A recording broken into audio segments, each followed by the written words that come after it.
राजनीति में एक बार फिर बड़ा सियासी संदेश देने वाली नियुक्ति सामने आई है, जहां सम्राट चौधरी की अध्यक्षता में गठित राज्य स्तरीय कार्यक्रम कार्यान्वयन समिति की नई सूची जारी कर दी गई है।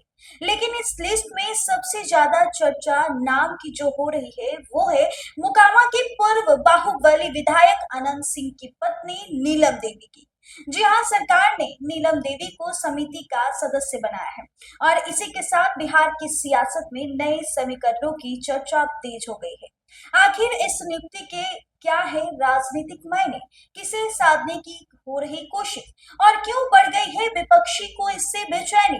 बिहार सरकार की ओर से जारी इस सूची में मुख्यमंत्री सम्राट चौधरी को राज्य स्तरीय कार्यक्रम कार्यान्वयन समिति का अध्यक्ष बनाया गया है, जबकि वरिष्ठ नेता विजय चौधरी को कार्यकारी अध्यक्ष की जिम्मेदारी मिली।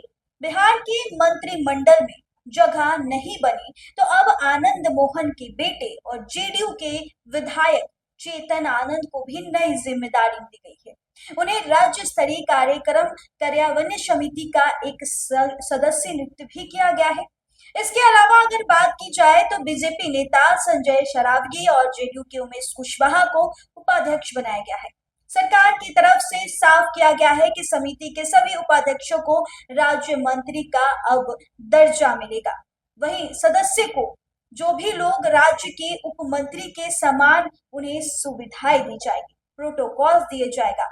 जेड श्रेणी वाई श्रेणी की भी उनको सिक्योरिटी प्रदान की जाएगी। ऐसे में सबसे ज्यादा जिस नाम की चर्चा इस वक्त हो रही है, बिहार की राजनीतिक गलियारों में चर्चा हो रही है, वो है बाहुबली विधायक, मोकामा से वो विधायक जो कभी ना हारा हो, निर्दलीय भी चुनाव लड़कर सबको दिखा दिए हो, उनकी पत्नी नीलम देवी की। मोकामा की राजनीति में मजबूत पकड़ रखने वाली नीलम देवी को समिति में सदस्य बनाकर सत्ता ने बड़ा संदेश देने की कोशिश की है। लेकिन आपको बताएं, अनंत सिंह भले ही लंबे समय से कानूनी और राजनीतिक विवादों में घिरे हैं, लेकिन मोकामा और मोकामा के आसपास के इलाकों में उनके ही बोलबाला है। अगर आप भी मोकामा पहुंचते हैं तो आपको एक नाम सबसे ज्यादा चर्चा में दिखेगा, वो है मोकामा के बाहुबली विधायक अनंत सिंह की। उनका प्रभाव आज भी वहां माना जाता है।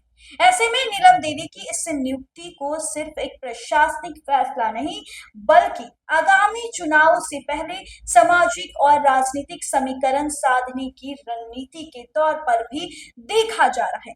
दोस्तों, ऐसा क्यों हो रहा है यह भी हम आपको बताते चले।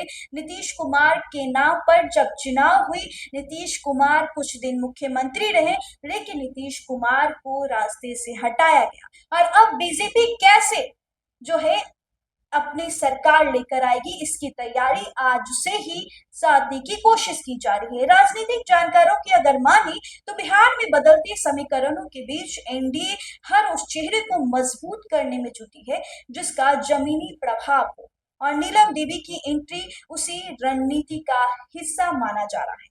फिलहाल राज्य स्तरीय कार्यक्रम कार्यान्वयन समिति की इस नई लिस्ट ने बिहार की सियासत में हलचल जरूर बढ़ा दी है और नीलम देवी की एंट्री ने राजनीतिक गलियारों में कई नए सवाल भी खड़े कर दिए हैं। इस रिपोर्ट में बस इतना ही। आप अपनी राय कमेंट बॉक्स में दे सकते हैं। बहुत बहुत शुक्रिया।